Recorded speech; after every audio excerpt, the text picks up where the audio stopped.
Hello and welcome tonight to tonight's edition of the Hughes at 10. It is Friday, is it the 27th? The 27th of November already. November's nearly over and we're still in second lockdown, so I'm still broadcasting every night at 10 o'clock like I've got nothing better to do with my Friday nights. That's fine. So hello everyone who's there. We've got Attila, we've got John, we've got David, we've got Chucksell, and we've got Daylight Dave. We've got Johan saying hi from Sweden. Hi. And today Twitter had itself a bit of a meltdown. I think you'd call it a field day over this footage that's emerged. His pictures of Trump with his tiny little desk, his little tiny desk that he's got, and he's doing all his things on his little tiny desk. So in honor of that, let me just take off my mic a second. Look, I've got me a tiny desk. Hang on. Put my mic back on so you can hear what I'm saying in my dulcet Scouse tones. Look, I've got myself a little tiny Trump desk to put my beer on. There you go, great. And I can put my book on there as well, which you should buy. It's really good. And maybe the remote control for the telly, put that there as well. Fantastic. I should do this every night. Have a little tiny desk. That's really tiny and ridiculous. I mean, come on. This is the leader of the so-called free world. And no one was there to say, hey, Trumpy boy, you know that massive screw-up that we had when CNN called the result for Biden, and at the time, your top lawyer, ex-mayor Giuliani, was giving a press conference at Four Seasons Landscaping instead of the Four Seasons Hotel. And it was between a crematorium and a dildo shop. And I presume it's the same people. I think they're just trolling Trump. I think they're the same people behind this, doing the set dressing for the Tory Party conference in 2017, when the letters started falling off from behind Theresa May's head as she spoke. I mean, it was just, oh my God. Yeah. And today, I couldn't stop laughing. Honestly, I had tears in my eyes this morning. All of the memes that people were making of it, but it was that headline in The Independent, which is about Trump raging about the fact that hashtag Diaper Don had gone viral. And it said after press conference with miniature table, miniature desk. And I don't know why. There's a game which you probably know called Cards Against Humanity, and one of the answers in that is a tiny horse, and it always cracks me up. And no matter what you put it down for, I don't know why. It's just so surreal in this game full of insults and swear words and sex stuff, and it's got a tiny horse. And I just find it kind of like Monty Python style, surreal, hilarious. Just the miniature desk, this idea, this powerful man, 6 foot, big fat man, sitting at this little tiny desk. I mean, that's it. That is the image that everyone is going to take away from the Trump presidency. Not Abraham Lincoln sitting on his big throne with the pillars beneath him. It's going to be Trump with his little tiny hands sitting at his tiny desk. Oh, this Fisher-Price desk. It's brilliant. Anyways, I'm just going to say a quick hi to some other people who've come online here. Tom Webb, hiya. We've got Darren, we've got Charlie Nelson, we've got Kevin Hegarty, we've got the Pharaoh 666. Yeah, son of the devil. David, double usage soapbox. Yeah, it would be a good soapbox. But Paul Mason saying bonsoir. Very French. Kevin Hegarty saying, sorry, Graham, you don't have the tiny hands to match. Oh, God. Trump is a joke. That's from Daylight Dave. We've got Joe and Sundal. What will happen in Gibraltar after 31st December? Have the Spanish government said anything? No, we discussed this the other day, I think.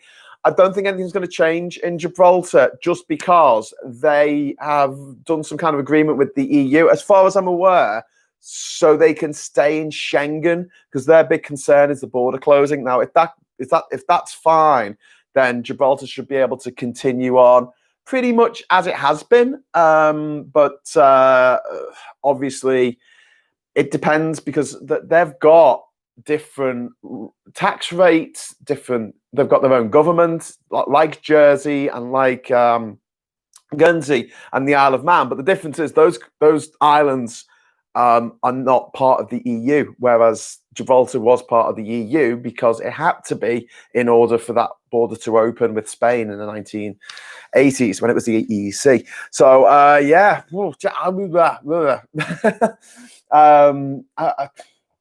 fingers crossed it'll be not as bad as we think it's going to be.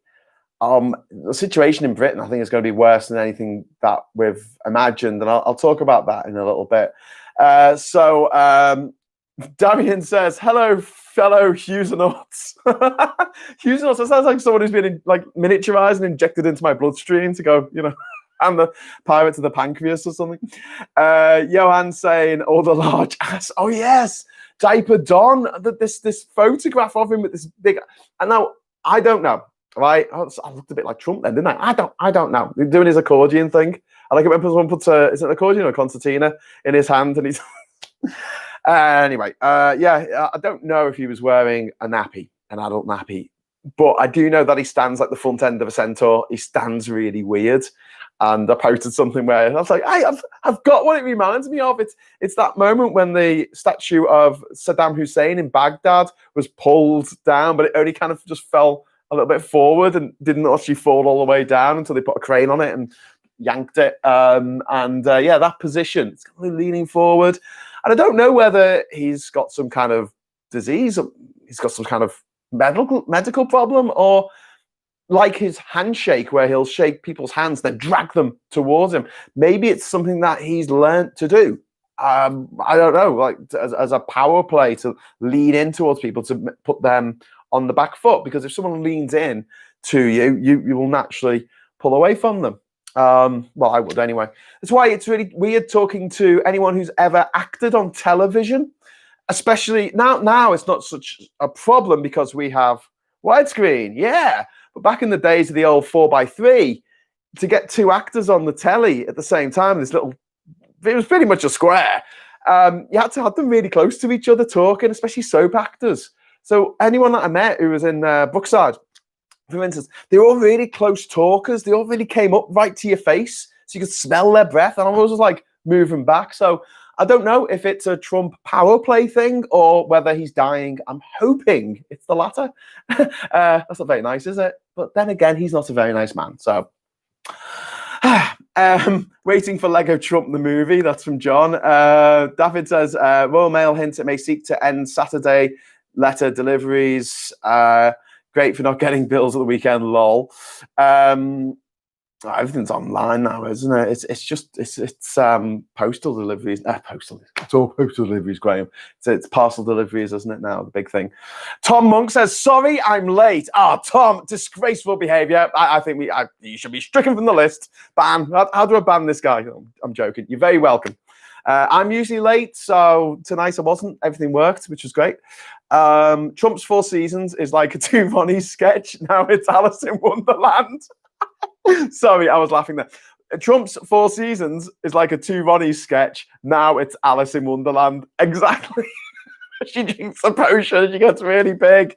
Oh my word! And everyone doing the how it started, how it's going pictures, and it was like Obama with this massive desk sitting there, President of the United States, and then next to it is Trumpy with his little tiny comedy desk.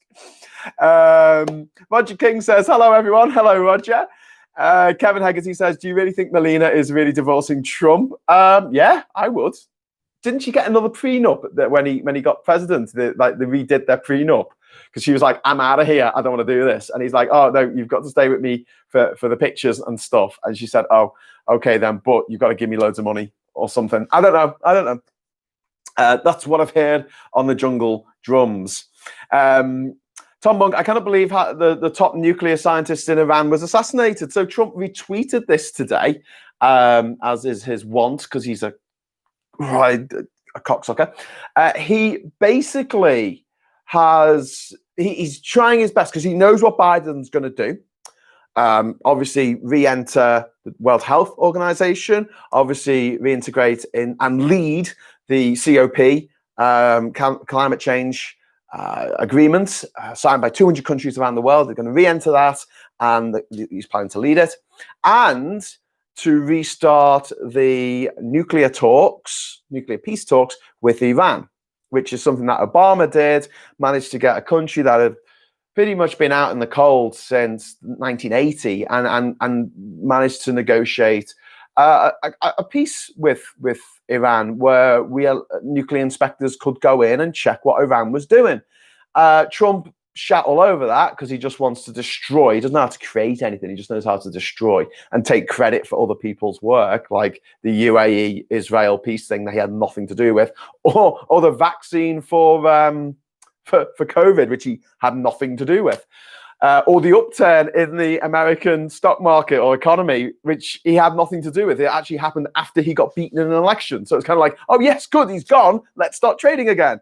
But his MO is to undermine, discredit, create problems for Biden before he gets in. And this is all part of it. And now the top nuclear scientist in Iran has been assassinated, along with a lot of other people in his convoy. It was probably done by Israel, probably done by Israeli Secret Service. And Trump is like, yeah, well done. Probably signed off by Trump as a welcome distraction, I guess, from his tiny desk and the fact that he's lost this election. Darian is saying Israeli fingerprints all over it. I didn't see that. I knew that. I didn't see. Sugar Free said, did I miss anything? No. I did a little dance. I got a little tape. I got a little desk. I was going to do the whole thing with my little desk here for Trump, but it's kind of resting on my knees, and I'm a bit worried about dropping my beer. Hey, it's Friday. Anyway, so put that back down.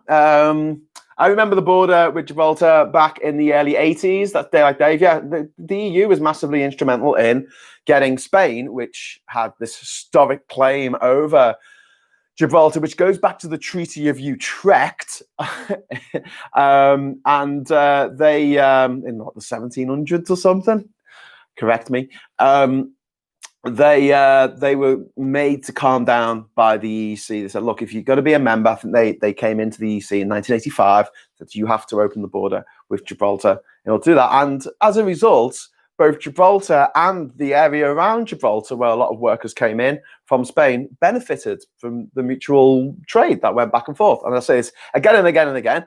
If immigration, moving across borders, was bad for your economy, then America would be the poorest country in the world. It's just a country nearly entirely made up of immigrants from other places. That would be the poorest country, and the richest country would be North Korea, where it's really hard to get in unless you're on a guided tour, and then you get 3 days, and then they tell you to fuck off. Anyway, so Roger King says, under normal circumstances, would the monolith in Utah be bigger news?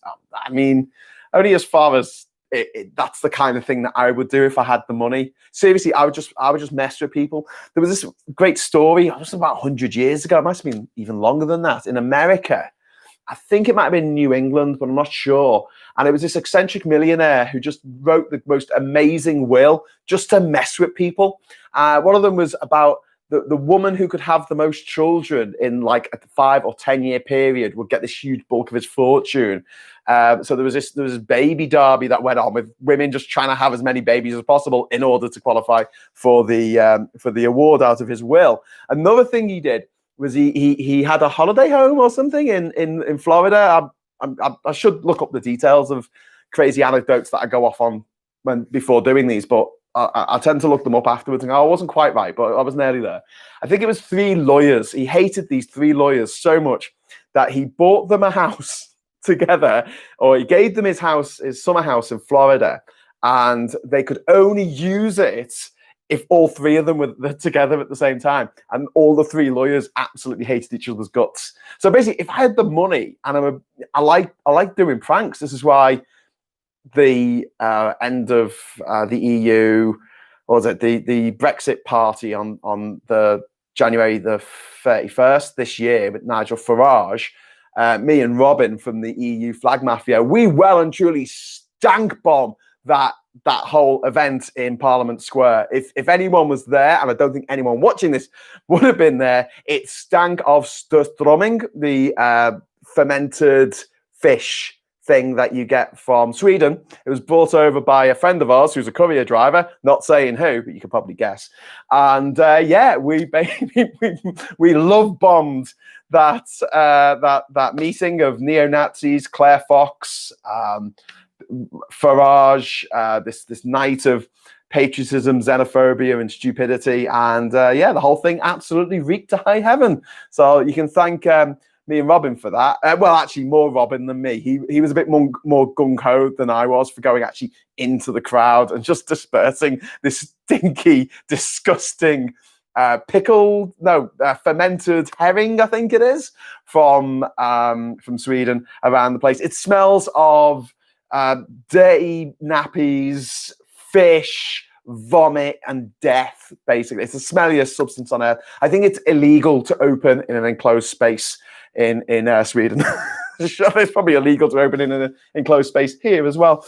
I wonder if we've got any left over. I'm sure we could, post them through the door on 55 Tufton Street. No, don't do that. That's a terrible idea. Anyone who heard that, don't do that. And actually, don't do that, because it's like dropping a stink bomb in a Weatherspoons. It's not going to disrupt Tim Martin's life at all. It's just the poor sod who has to clean it up. It's going to be really unpleasant for them, and they're probably earning minimum wage. So yeah, don't do that. If you're gonna be mischievous, try and do it in a way that doesn't actually inconvenience people who don't really deserve to be inconvenienced. Okay, back to the messages.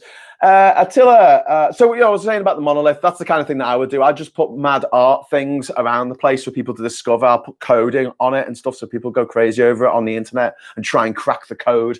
I love all that stuff. Make life more like a computer game, which is what QAnon did. It was just making life a bit more like a computer game. Only it's gone very quiet since Trump lost the election and didn't herald the end times and the rebirth of Jesus or whatever was supposed to have happened. Schengen only covers free movement of people. Yes, yeah, it does. That's an issue. I don't know about Gibraltar at the moment. It might be bundled in with whatever we sort out towards the end of next week with the EU. I'm thinking actually the last one of these, which will be a week today, might be on the day that we finally find out what the deal with the EU is going to look like. And spoilers, it's going to be shit.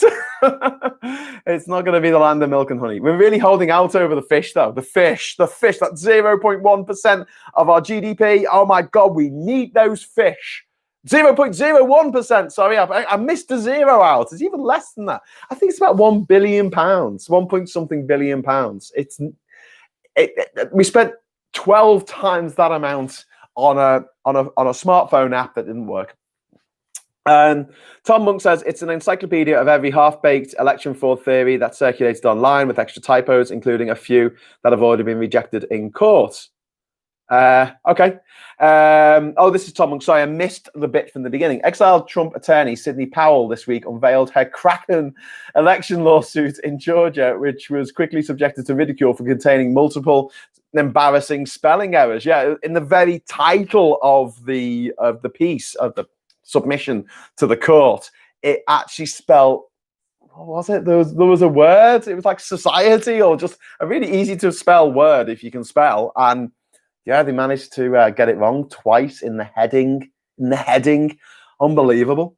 Roger King, it was massive news in 3000 AD when it first appeared. Time travel. Aliens. 2001.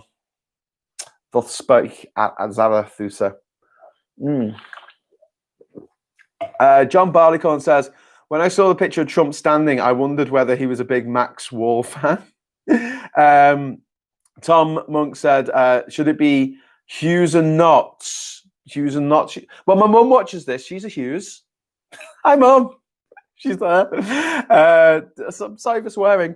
Darian says, many thanks for that. I've been racking my brain trying to remember who he reminded me of. Have you seen Dave? Who's Dave? Have you seen Dave? The movie Dave. Oh, with I want to say Kevin Kline, maybe, who became the president because he looked like the president or something. It was a long time ago. 90s movie. Tell me more. Or do you mean Dave? Just means someone called Dave? Yeah, he's doing fine, mate. Tom Monk saying, I agree, it's probably Israel with our American support and encouragement. Yes, talking about the assassination today. Johan said, if my wife had a public affair with a porn star, I'm rather sure the marriage would be over. That's from Johan. Johan, I had quite a different teacher for history and politics when I was doing my A-levels, 2 separate subjects. Had the same teacher for both, Mr. Caulfield, and he liked to go off on one about stuff all the time. He was brilliant. It was kind of like the Horrible Histories book. So when he was telling you about history and what happened, he would always pepper what he taught in this old sort of, almost like a Scouse stand-up. Can you believe what went on? Going into all the nitty-gritty of the private lives of these kings and queens, Peter the Great's grand embassy around Europe, where he just went around trashing the place, or Louis XIV's fondness for big wigs and high-heeled shoes because he was quite small. But one of the things I just remember him saying, this was in the 90s, so it'll be 95, 96, and it was at the height of the Tory sleaze scandals. This famous photograph of John Major with his cabinet, where you could just literally cross off the faces of all the people who had been sacked or had resigned for sleaze. And I think it might have been Jeffrey Archer before he actually went down. It was one of them who was going to the High Court because the newspaper had said something about him having an affair. And our politics teacher opined with, seriously though, his wife was there going, I give him my full support. He said, if my wife did that to me, she'd be floating up the Mersey in a plastic bag. And he was the kind of guy that you thought, he's probably not even joking about this.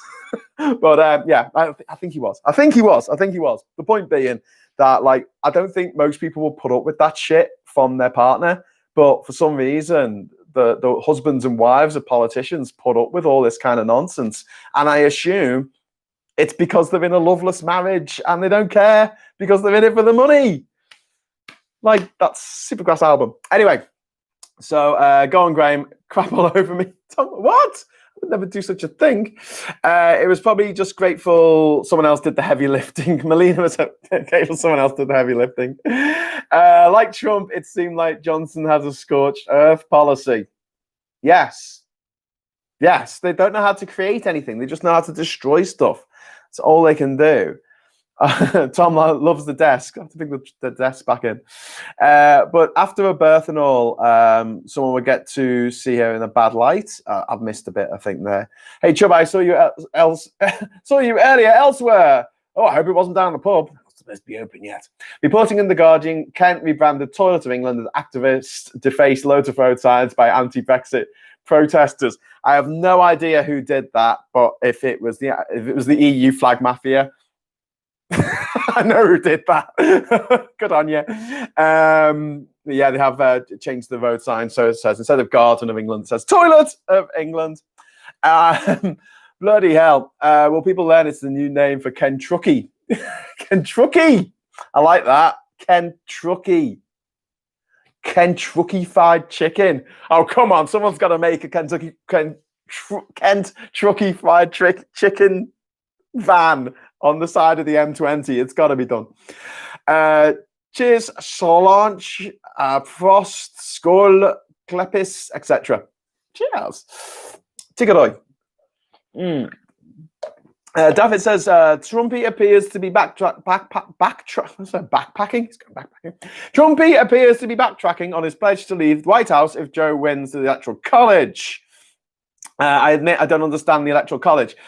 So, David, the Electoral College is a lot like the constituencies in the UK. So you win individual constituencies and then you win all of the seats, which is one, in that constituency. Except in the Electoral College, instead of just winning one seat per constituency, you win a number of seats, if you want to call it that, or votes, within each state. A big populous state like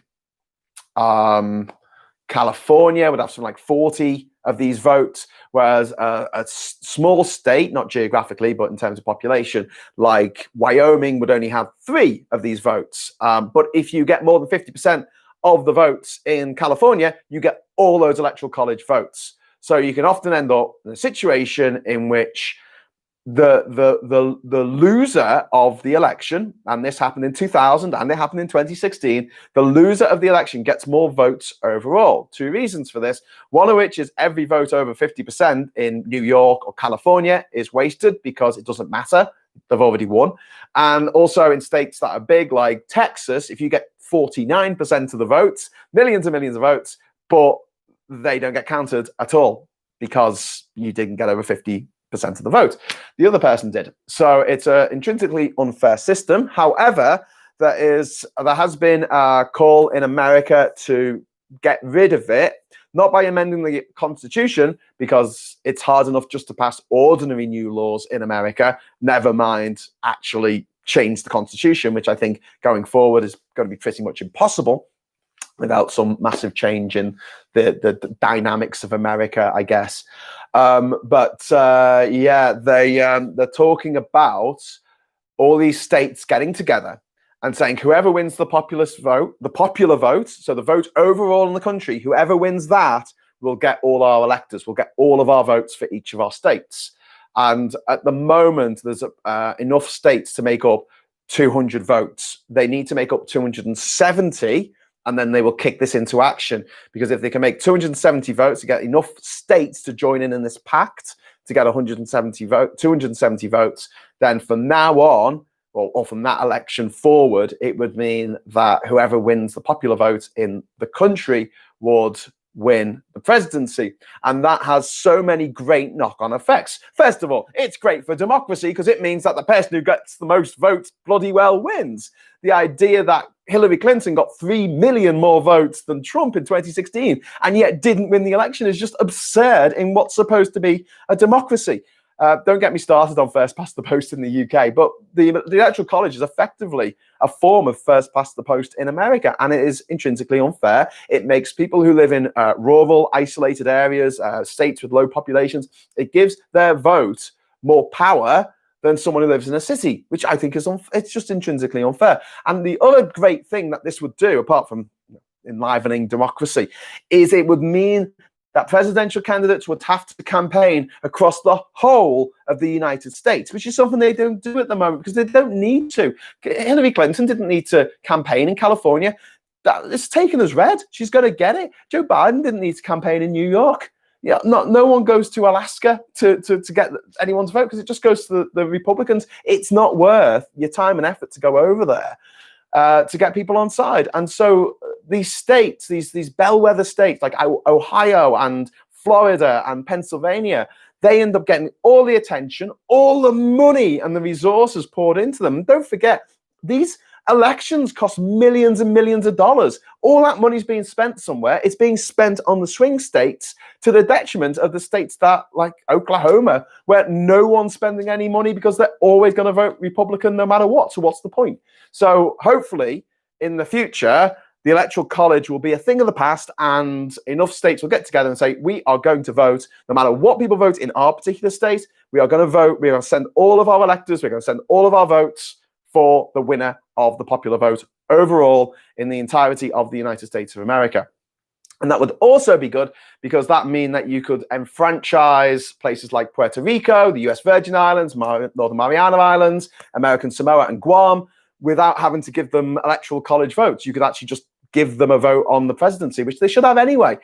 No taxation without representation. Does that ring a bell? Because that's what the Americans said when the British were running the place. They said, hey, this is fun. Give us all your tax money. And they were like, hang on, we don't get to vote for King George III. Why are you telling us what to do? We don't like this. Let's have a war supported by the French. But the reality is now there are millions of American citizens who don't get representation in Washington, D.C. as a result of the ridiculousness of the American system, where if you're born in Puerto Rico, you don't get a vote. You don't get a vote. If you're born in Washington, D.C., I think they get a vote for president, but they don't have any senators, and I don't think they've got any representatives. They might have representatives, but they don't have senators because they're not a state. All states get 2 senators, no matter the size.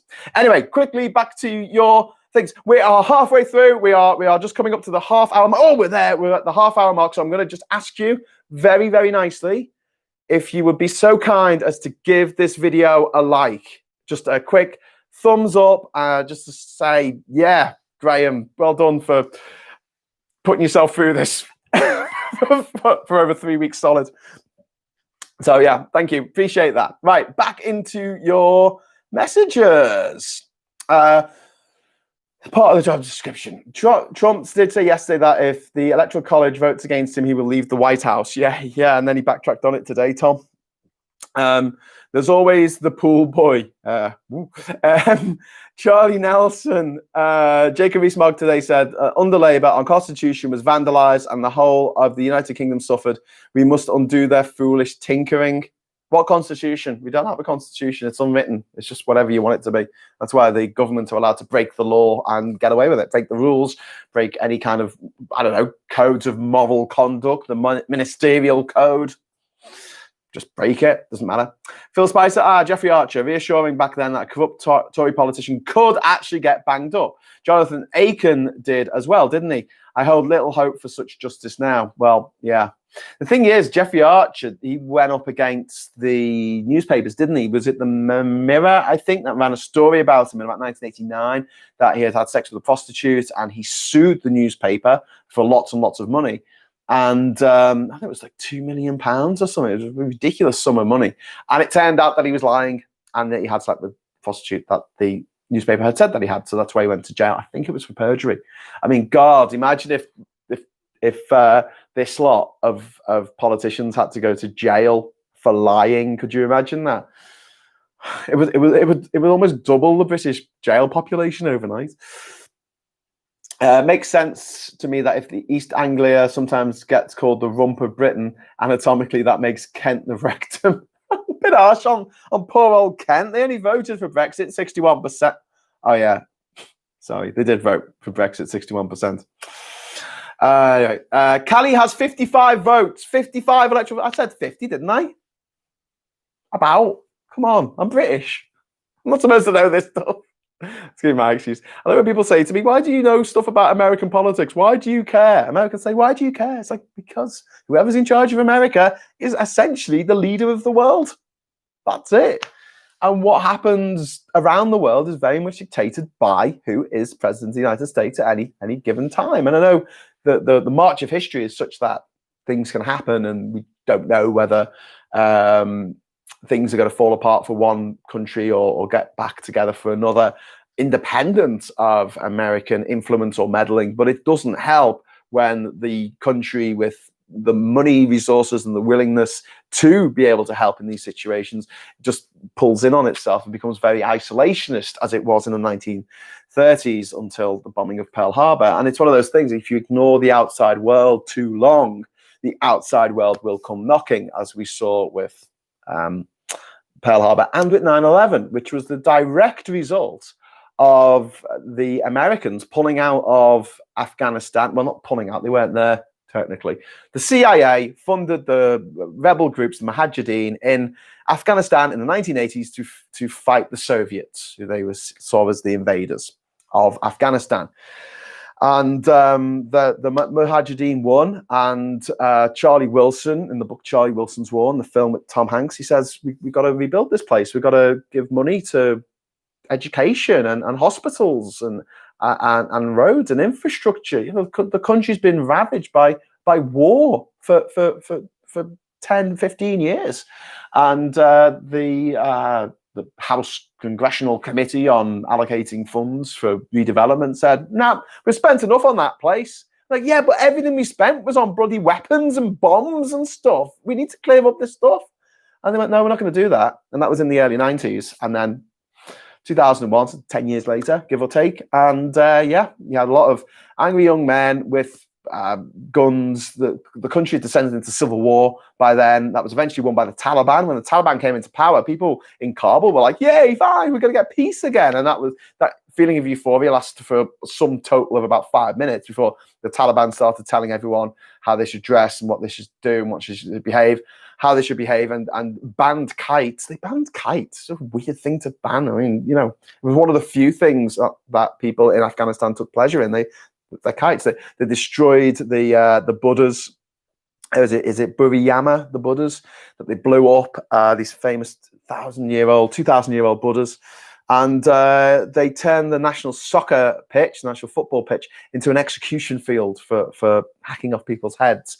And out of that anarchy, out of that horror, stemmed the 9/11 attacks, which were masterminded by a Saudi, and nearly all of the hijackers were from Saudi Arabia, but they trained in Afghanistan.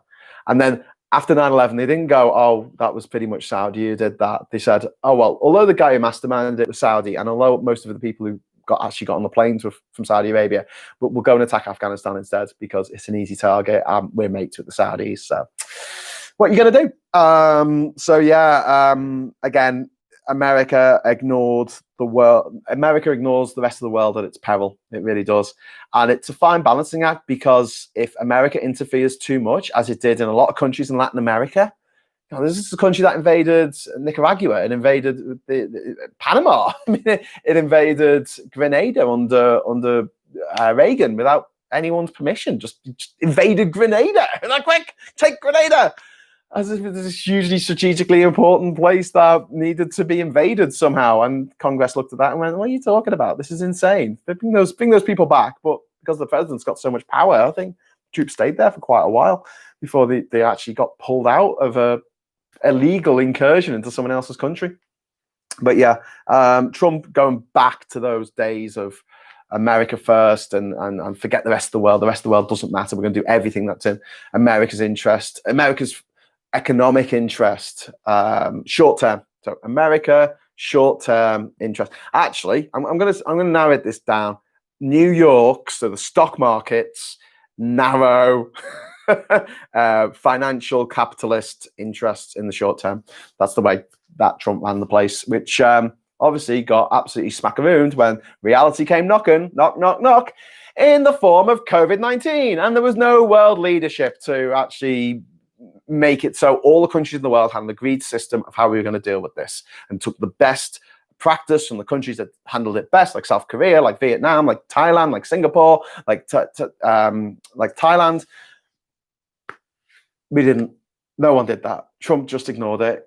He knew how bad it was. He knew it was much worse than the flu. There was a woman on the radio today still parroting this lie about COVID being just as bad as the flu, and you're like, a really bad year, the flu will probably kill 10,000, maybe 12,000 people, right? That's in a really, really bad year.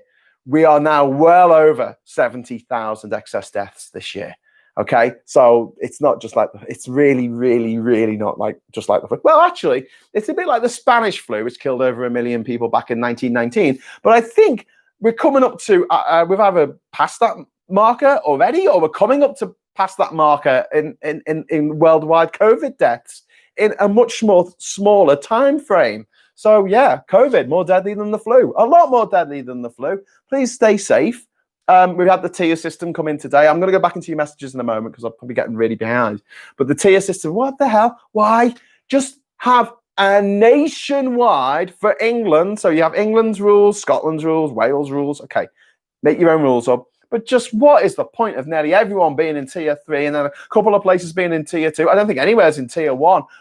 Why complicate it? Why not just say, here's what you are allowed to do, England? But no, we've got to have these different tiers, and a guy reading literally all the places that are in tier 3 out on the radio, like the old football scores being read out on a Saturday evening. It's like, oh my God, really? This is the best way you thought of doing it? And it's only to placate these nutter MPs who are suddenly massively concerned about the economy and the detriment to the economy that COVID is doing. They're massively concerned about the mental health problems that COVID is causing because people are trapped in their homes. And at the same time, they are gung-ho still for Brexit, which is going to have an even bigger impact on the economy, and is going to lead to a significantly higher proportion of mental health problems and suicide. Because that happens with any economic downturn. You have a massive economic downturn, suicides go up. That's what happens. And it's horrible.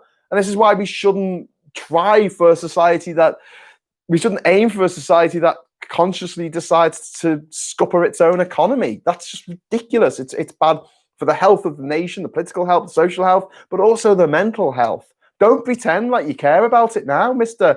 Politician on the TV, saying, oh, well, you've got to think about the mental health implications of having to sit in your house for another 2 months. Yeah, it's shit. But the scientist on Channel 4 News was like, what are you talking about? We've got vaccines. All we have to do is wait for the vaccines. If we go out now, people are going to die. All right? So just stay as we are for another 2 months. Just grin and bear it. Get through for another 2 months. And then a lot less people will die before we get the vaccines. And then we'll have the vaccines so we can go back to normal then without lots of death happening in the meantime. Oh my God, the light is there at the end of the tunnel. It's not like it was a few months ago. We were like, will this never end? And at the beginning of the second wave where there was no end. There is an end point in sight now. And yet, no. It's just so, yeah. Oh, I will get back onto some of the messages here. I have a friend who went to school with Kemp growing up. He was not impressed. Each state has the same number of electors as they have members of Congress, so Senate and the House. So all in all, 538. So that's 438 members of the House of Representatives, which is more based on population, and then 100 senators, and it's 2 senators per state. It's a silly system. It's a silly system.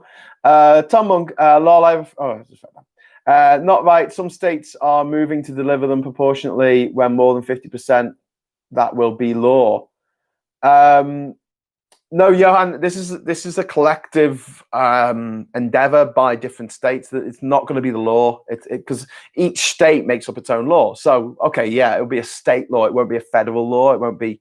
Because the states can decide who wins the election, as we saw a few days ago, where there was in Pennsylvania, there's this horrible moment where we realized that there were 4 people who had to certify the election, and 2 of them were Republicans and 2 of them were Democrats. And one of the Republicans was like, I'm not going to certify it, even though it was clear that Biden had won by thousands of votes, tens of thousands of votes.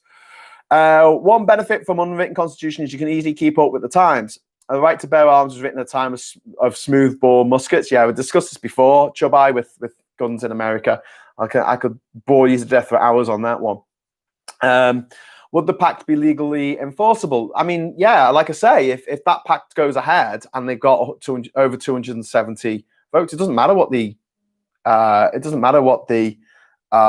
federal government tries to do. It doesn't matter what the other states that are not part of the pact do in the future. It simply will not matter, because they'll have enough electoral college votes to muscle through, basically. They've got over 270 votes between them. Then if they get together and say, we are going to vote for the winner of the popular vote, I don't even think they need to change any laws. I don't think they need to bring it into law. It depends on the state, but I think it'd just be something where they say, this is what we're going to do from now on. So yeah, I don't know if it has to be legally binding. I assume it would be, but I don't know how that would work between states without it being a federal thing. I think it would just be a state law, like not being able to drink in certain states. I think where they make Jack Daniels Lynchburg, I think, where they make in Tennessee, where they make Jack Daniels as a dry county, so there's no alcohol. They make Jack Daniels. Hashtag irony. Daffyd feels educated. Hurrah! I'll make a great teacher yet. Oh my God, there's so many messages. Oh, even as a non-historian, I've heard tales of how terribly foolish it is to invade Afghanistan. Yes, no one's ever won a war in Afghanistan. Tom Monk says, we are going to work hard to get Ossoff and Warnock elected here. Yeah, that's in the Georgia elections. They've got 2 more senators. So 98 senators are now elected. There's 2 left, and they're both in Georgia. And if one of them goes to the Republicans and one of them goes to the Democrats, then the Republicans maintain control of the House. Whereas if they both go Democrat, the Democrats take control of, not the House, sorry, the Senate, which is what holds up all the bills that try to go through when you're president. And this is why the second term of Obama's presidency was so difficult for Obama to enact anything, because Mitch McConnell just blocked anything that they wanted to go through.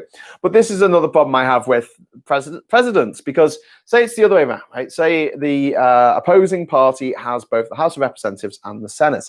They put through a bill, and it takes months and months for this bill to get through both houses of Congress. It'll go into department meetings, committee meetings, there'll have votes, there'll be filibusters, there'll be all this shit, and then it finally lands complete on the desk of the president. And the president's got two choices. He can veto it, which I think can be overruled, or he can pocket veto it, which, as far as I'm aware, and I'm sure Tom Monk will correct me, he or she just puts it in a drawer and closes the drawer and waits till the end of the congressional session, because at the end of the congressional session, they have to reset everything they haven't finished doing. So last year, when they prorogued Parliament illegally, a lot of bills that were were progressing through the House, and they got to the third reading, had got to past the committee stage, and was almost there to getting a signature from the Queen to make it law, was all taken back to square one, and would have to go through the whole process again. And so the president can basically veto one man, surrounded by people that he's appointed. Okay, so See the Pacific Overtures by Stephen Sondheim. It's about 2 hours. Oh, yes. Even as a non-historian, I've read that one. Clint Eastwood movie about Grenada was great. I never saw that one. Was that The Good, the Bad, and the Ugly? No. Joking. Tom Monk's taken the fifth. That's the Fifth Amendment to the Constitution, which says that you can't incriminate yourself, so you don't have to say something if you don't want to put yourself in the shit. It's like, someone should tell Trump about that one. Phil Spicer, do you think there's much hope of the UK ending dealing with Saudi Arabia over arms and military support, even under Labour? That's a really good question, Phil. I get really annoyed about this, because even when we had a Labour government for 13 years, they didn't seem to do that much about the arms industry. The arms industry famously was, I think, the only actual manufacturing industry in the United Kingdom that was backed by Margaret Thatcher, if people underwritten by the government, essentially. So if Camel Laird Shipyard makes a part for the middle section for a Italian cruise ship, and then the Italian cruise ship company says we don't want it, and they've already spent all this money building it and already cleared the decks, for obviously they can't do any other projects while they're working on this thing. The money that they should have got won't be paid by the government. Okay, they'll be insured to an extent, but it won't be 100%. And something like that can cause a company like Camel Laird Shipbuilding in Liverpool to go under. But the arms industry, BAE Systems, Lockheed Martin, they're American, aren't they? Basically, we make a lot of weapons, and we have done for a long time. We supplied Indonesia with the weapons that it used to kill people in East Timor in the 1990s. We supplied the landmines that Princess Diana famously campaigned against. It's a disgraceful union that we have, and it's one of these things where actually, if it wasn't a big thing for the United Kingdom, I think there'll be more of an incentive to help broker peace around the world instead of trying to stir up shit so there's a war and they sell more weapons. And Tony Blair's government and Gordon Brown's government didn't seem to do that much about it. Tell me if I'm wrong here. And now it's still going on. And one of the things that was under the deal, the free trade deal with Africa, well, the world's 50 poorest countries, which included many countries in Africa, was the Anything But Arms deal, which was through the EU and meant that African producers didn't have to pay any tariffs on goods that they sold to the EU, and vice versa, but it was anything but arms. So if they were trying to buy arms off the British, they would invariably have to pay tariffs on that. and in lieu of an actual trade deal. So yeah, maybe this whole Brexit thing has been funded in some way to further the interests of the arms industry, which is incredibly depressing. And this is something that's been going on for a long time, and it's just so frustrating that you have Western powers that do stuff like this.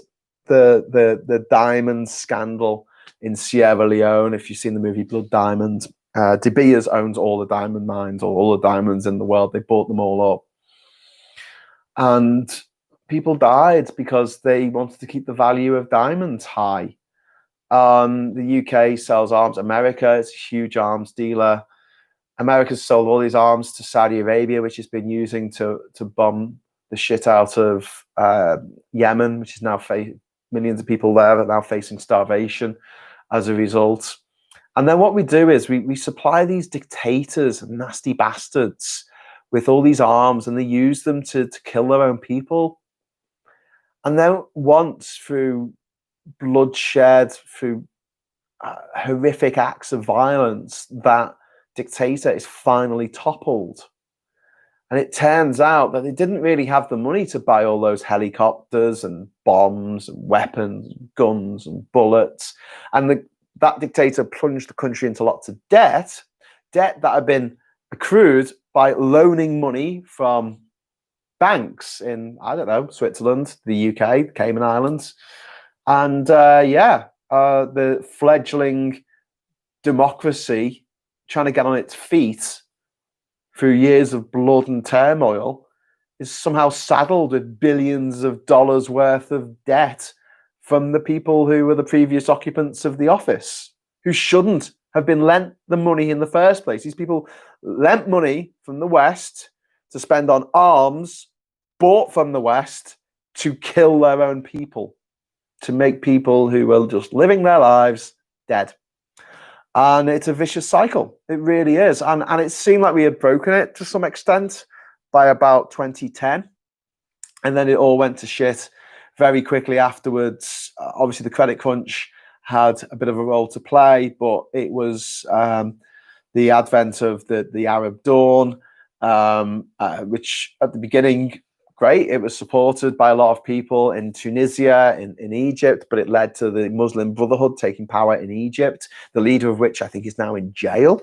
And it led to the conflict in Syria, which would have been over in a matter of months had Assad not been backed by Putin to continue stirring the shit. And then obviously ISIS and the horrific acts of violence that they cause, historical vandalism.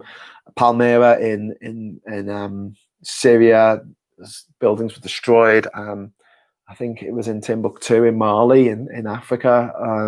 There were these mud shrines that stood for hundreds of years, and they were destroyed as well because these, I forgot what they were called, the African sort of branch of Al Qaeda. They were. But they don't believe that you should have a marker for your death, so they were trying to destroy these graves of martyrs from different parts of the Islamic faith, and it's all just really, really sad. And I don't see how Brexit's going to help this in any way, because in a way it might accelerate the arms industry, because it might end up being the only physical industry, like actual physical goods, that we end up selling the world. Because God knows we're not going to sell any cars at a 10% tariff when you can just make them next door for 10% less. In a car, you're talking, that's £2,000 extra you'd have to pay in the UK than if you bought the exact same car over the water. I mean, over in the continent, the rest of the continent, I should say. So yeah, it's not good. It's not good. Oh my God, you know what else isn't good? I've only got an hour. And I've only got 7 minutes left, and there were so many messages. I heard Alexander the Great had a hard time in Afghanistan. He did indeed. He got married in Afghanistan, though. There's a great movie with Sean Connery and Michael Caine, directed by John Huston of African Queen fame, called, I think it was him, called The Man Who Would Be King, based on the Rudyard Kipling novel. So they go to Afghanistan, And he marries his Roxanne, which is the name of Alexander the Great's Afghan wife. And it doesn't end up good for them either. Spoilers.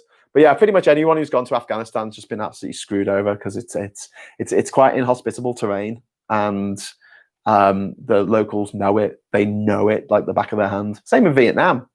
No, you got local knowledge, and then you got some kids from a city, kids from Detroit being flown over there, 18 years old, 17 years old, and they've never seen they've never been in a jungle before. Oh, they're doing. They've lived in a city. They haven't seen that many trees in their life, and they're put into a war zone. Who do you think's going to win? Or at least, who do you think's not going to win? Because, no score draw there, I think. Great description of Trump's priorities. Oh, thanks. I'm going to skip a load of messages because I'm just going to go down to the bottom because otherwise I'm going to miss I'm not going to get to the end. But no one listens, said Plum Duff. Trump's corrupt, but Anka runs a close second. She'll be the one to watch in the immediate future. I hope she's prosecuted for numerous wrongdoings, which will Ivanka, sorry, will hopefully get done for her wrongdoing. I hope they all go down. I hope the whole Trump clan ends up in jail. I hope that orange is the new orange. Tom Monk says you might be able to drink in all states, but some counties are dry. I grew up in a dry county. My alcoholic dad had to drive out of the county to buy his alcohol, which isn't great for the environment, really. I'm commuting to get my alcohol. I'm sorry to hear that your dad was an alcoholic, Tom. That's really rough. I'm sorry. John says, Trump looking to authorize execution by firing squad, right-wing wet dream, pro-life up until you pop out the birth canal. Very true. Pro-life until there's a child and you have to feed it with food because who wants to do that? Or educate it, or give it a hope for the future and ways of bettering its life, and I don't know, optimism. Screw that, eh? Darian says, centuries ago, I used to co-run a comedy club, little more than a sperm. Stuart Lee used to play it. He was an incredibly nice, pleasant, civilized man. I've always been happy he's a success. I love Stuart Lee. He's really, really funny. Sugar-free, they wanted to mean something and were tricked into believing that they mattered. So dangerous, yeah. You reminded me, announcements of money to the arms industry in the middle of pandemic, like in that World War II warning to the EU. Yeah, that's true, actually. Yeah, they're going to spend another 16 billion or something on the armed services, and they're going to take money from the overseas aid fund, which is just so wrong-headed. It's the kind of thing an idiot would do because they think, oh, why are we giving money to poor people? But the mad thing is, a lot of the people that we're giving this overseas aid money to, a lot of the countries are the countries that we're pursuing trade deals with. So it's like, hang on, so we're giving them money, to get on their feet, and we want to trade with them now before they're on their feet, So we're, at the same time that we're hoping to make loads of money trading with them, we're going to be giving them money to just stay with the head above water. Okay. Brian says, long story, but political parties don't choose the candidates. We use, okay. Sorry, I just had a bit of a line skip there. Long story, but political parties here don't choose the candidates. We use a primary system where you can pick a party and with enough signatures get a ballot in the primaries. Boko Haram, they were in Nigeria. So Boko Haram meant something like education is forbidden or something like that, or female education is forbidden. And they were an insurgent group that started in 2009. And I remember it well because I was actually either in Nigeria or on my way to Nigeria when they made an attack up in the very northeast of the country, a town called Madurai, I think, something like that. And I was planning to go up that way in order to cross the border into Cameroon, the very northern border with Nigeria, because that will give me fairly quick access to Chad and the Central African Republic. So yeah, that was in the summer of 2009. There was another one. I'm thinking it was called. It wasn't Daesh. That's the other name, isn't it, for ISIS? But it was something like that, and they operated in the Sahara Desert. So it was all like all around Mali, places like that. Pleased to hear that. Frankie Boyle is another nice man. God, Frankie Boyle's funny. Jesus Christ. He's very cutting, but God, he's funny. True, but Alaska has a small population. Yeah, true. Russia is a true beneficiary of Brexit. Yes, Taki, you are absolutely 100% correct. Both parties benefit from the current system, but plus political parties are not companies, they are committees. True. I'm happy to... Sorry, Tom, my typing is rubbish from Betty Biscuit. Hey, Betty Biscuit, it's one of my patrons. I'll talk about that in a moment because we're coming up to the midnight hour. Well, the 1 hour. This is so weird that an area in America can ban alcohol. It's so weird to me that an area in America can ban alcohol. Yeah, you know, it was the Puritans, wasn't it? It was a lot of the Puritans who founded America who wanted to go around closing down all the theaters and painting all the churches white in England, and we put them on a boat and sent them over to America. Went, bye, we don't want you, come over there. Then we got rid of all our criminals, sent them to Australia. I always like to say that we in Liverpool are the Australians who didn't get caught. Wink, wink. Yeah. And now we've changed our policy. Instead of getting rid of undesirables, we're getting rid of the brightest and best because they're going to other countries where they've got more opportunities. Clever, eh? Anyway, the left needs to make a simple, straightforward offer to the UK. That's why the right keep winning. The message is simple. Sugar-free, you are 100% correct. UBI, legalization of drugs, reform of the prison service. There's so much stuff that you could power through if you can make a really impassioned speech and get people on side for a new idea that would really radicalize and change the way that we live, because people aren't happy with their lives. We can see that because people voted for Brexit. So people want change. They just don't know what change they want. They just want something to change, hence the Brexit vote. But yeah, the Tories' policy for Brexit was get Brexit done. The Labour policy for Brexit was we'll go back to Brussels. We will continue negotiations for an unspecified amount of time. Then we will come back to the UK with a document for you all to read because people love doing homework. So you'll have this 500-page document, and you can every household can read this document through, and then we'll have another referendum on the document to decide whether you want that or you want to stay in the EU. And we're not going to tell you which side we're going to come down on. Whew, snappy slogan there, guys. Okay, so I'm gonna leave it at that. I think people don't want to have to think very much. I don't blame them. Yes, sugar-free. I don't blame them either. I blame the people in charge. The principle of right, it's yours, keep it, don't share it, appeals more than something more complex. Yeah, that's true, sugar-free. But the idea of society, the idea of helping each other out, altruism. Kind of what you want to do is draw on the best teachings from the religious texts, from Buddhism, from Hinduism, from Christianity, from Islam, from Judaism. Draw on the best things that the people from those religions, the people who founded those religions, said, and bring them all together because they always sound nice, and it's got that thing, the historical ring. Oh yeah, I know that. I've heard that before. That was someone nice said that. Someone good said that, and that's how you chime in with it, because all of those people were not mad capitalists. They were not like, the market must dictate everything. None of them said that. A lot of them said, do unto others as you would like people to do to you. A lot of them said, why don't we all live together in a society in which we don't kill each other and rape each other and steal each other's stuff, because society will fall apart if we do that. So I think going back and using some of those old religious messages in a new way could be a winner. But you know, that's a conversation for another time. From humanism. Yes, well, the people who wrote this stuff, I'm not talking about spiritual entities from other planets. Have you seen the film $1 Billion Brain?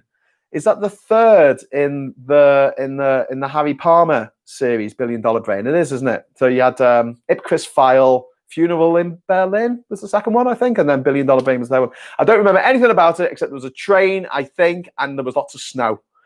It was a long time ago. Sugar-free, the right wins by appealing to people's fears and prejudice. They have no real policies. They only serve the rich. That is very true. We've got a great Welsh message that I'm not going to embarrass myself by trying to pronounce there from Daffyd. Thank you very much for joining me for another Hughes at 10. This has been great. Everyone's getting along on the chat here. People are chatting amongst themselves. Really enjoyable. Thank you so much for joining me. If you want to help out in getting these made for the foreseeable, maybe not at 10 o'clock every night, but I would like to keep doing this. Please sponsor me on Patreon, because it's going to cost me probably a couple £100 a month. Not much, but it's going to cost me something to be able to produce this stuff and buy all the add-ons and all that kind of shit that I need to make it all work. So if you go over to patreon.com/that ginger scouser, and you'll be able to find all my stuff on there. Okay, give us the small table again. I got my little table. I've got me beer. I'm going to put the telly on. I'm going to watch some telly. I'm going to read my book, Man of the World. It's very funny. Yeah. So, ladies and gents, until next time, hello, good evening, welcome, and goodbye.